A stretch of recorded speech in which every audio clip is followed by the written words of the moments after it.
सुप्रभात। सर। गुरुर् ब्रह्मा गुरुर्विष्णु गुरुर्देवो महेश्वरा गुरु साक्षात परब्रह्म तस्मै श्री गुरुवे नमः। आज बड़ा सौभाग्य का दिन है कि हमारे बीच में हमारे दो गुरुदेव पधारे हैं, जिन्होंने इस विद्यालय में मुझे पढ़ना सिखाया। और इतना ही विशिष्ट दिन है कि आज हमारे बीच में जो विशिष्ट अतिथि पधारे हैं, जिनका हमको आज बौद्धिक प्राप्त होगा। अखिल भारतीय स्तर पे जो पूरे देश में अपना बौद्धिक प्रदान करते हैं, इस राष्ट्र की सेवा में लगे हैं, ऐसा महान व्यक्तित्व वो स्वयं भी यहाँ पर पढ़े हैं। उनके भी गुरुदेव यहाँ पांडे जी विराजमान है। हम तीनों महानुभावों का बहुत बहुत अभिनंदन करते हैं, स्वागत करते हैं। माँ सरस्वती के चरणों में वंदन। आज के इस गरिमामयी सांदीपनि स्कूल के कार्यक्रम में उपस्थित मेरे गुरुजन श्रद्धेय पांडे जी, आदरणीय विक्रम जी सर, इस विद्यालय के प्राचार्य महोदय, उपस्थित सभी आचार्य दीदी और इस विद्या के मंदिर में अध्ययनरत ऐसे भैया बहनों, आज ही बड़ा सौभाग्य का दिन है।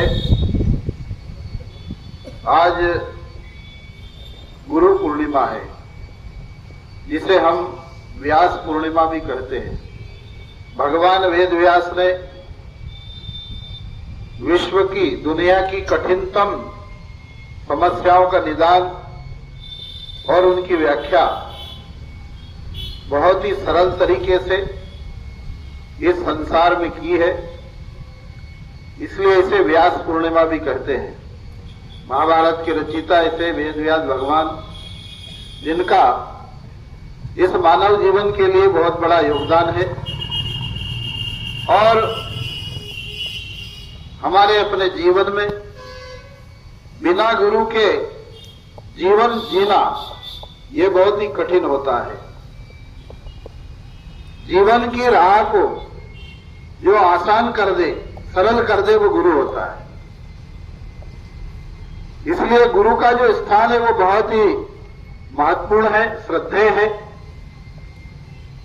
यदि भगवान तक भी जाना है, प्राप्त करना है, तो बिना गुरु के संभव नहीं है।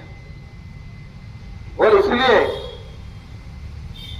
इस जीवन के अंदर वर्ष में एक बार हमारे पास में हमारे अपने जीवन की समीक्षा करने का दिन होता है गुरु पूर्णिमा।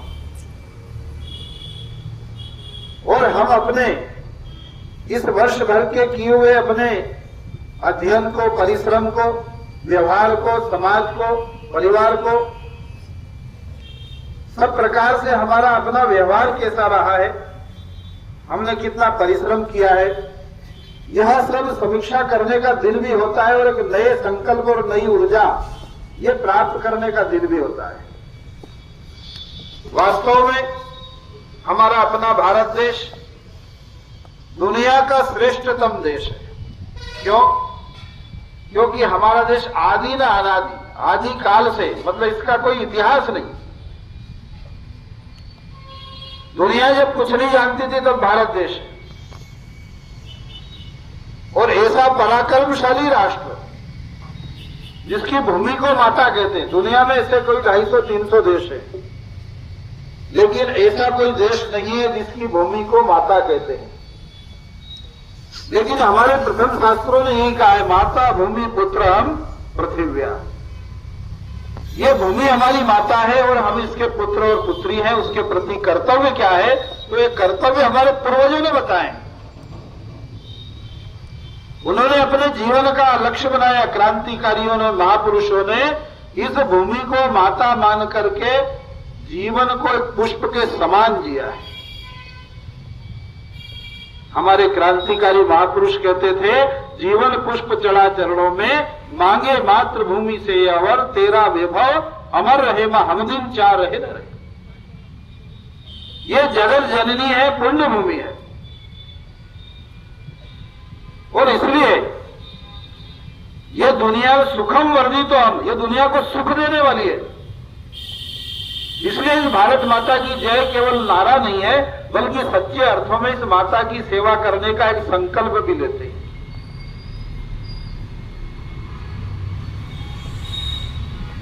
बहुत सारी चीजें इस उम्र में हमको सीखने की रहती है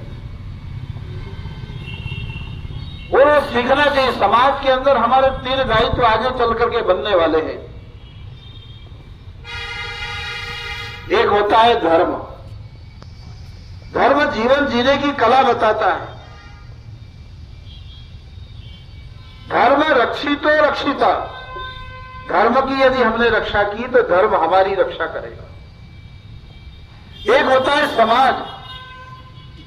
उस समाज में हमारी अपनी संस्कृति यह सिखाती है नर सेवा नारायण सेवा। सेवा का भाव होना चाहिए, समाज के प्रति श्रद्धा होनी चाहिए, कोई दुखी नहीं होना चाहिए, यह संकल्प लेने का। एक होता है राष्ट्र। उसके बारे में हमारे महापुरुषों ने कहा, जीवन से देश बड़ा होता है और हम मिटते हैं तब देश खड़ा होता है, उस समय की बात है। लेकिन आज देश के लिए जीना सीखे। ऐसे अनेक क्रांतिकारियों ने अपने जीवन का लक्ष्य बनाया। एक क्रांतिकारी हुए राम प्रसाद बिस्मिल नाम के।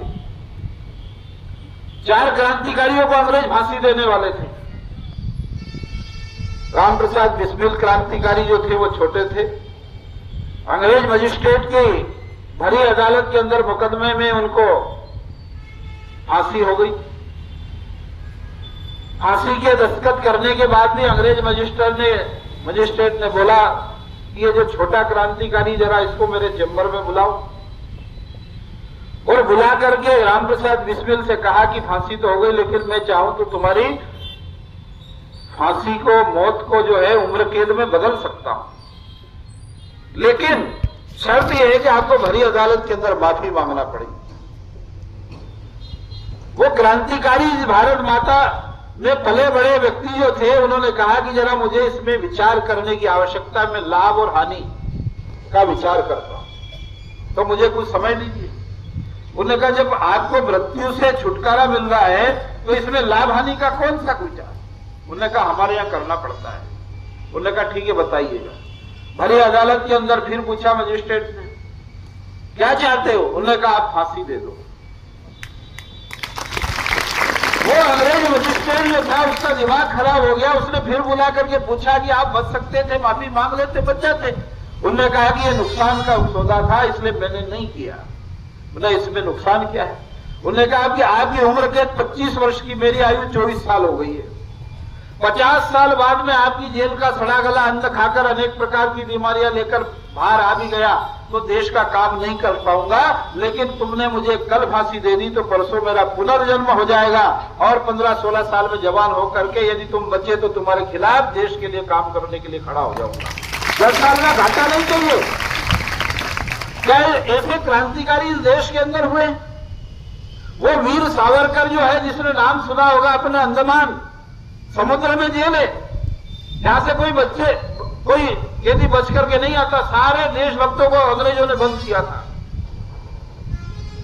कोल्हू के मेल में चलना पड़ता था। जेल का नियम था कि 15 लीटर तेल निकाल देंगे तब जाकर के 1 डंका दाल और 3 रोटी मिलती थी।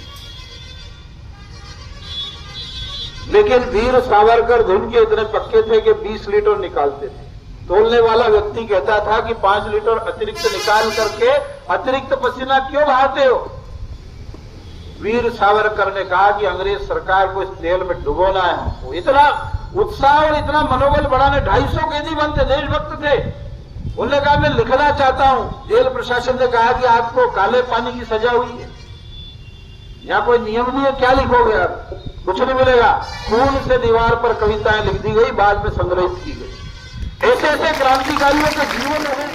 विशेष अतिथि महोदय, परम आदरणीय शंभुगिरी जी गोस्वामी,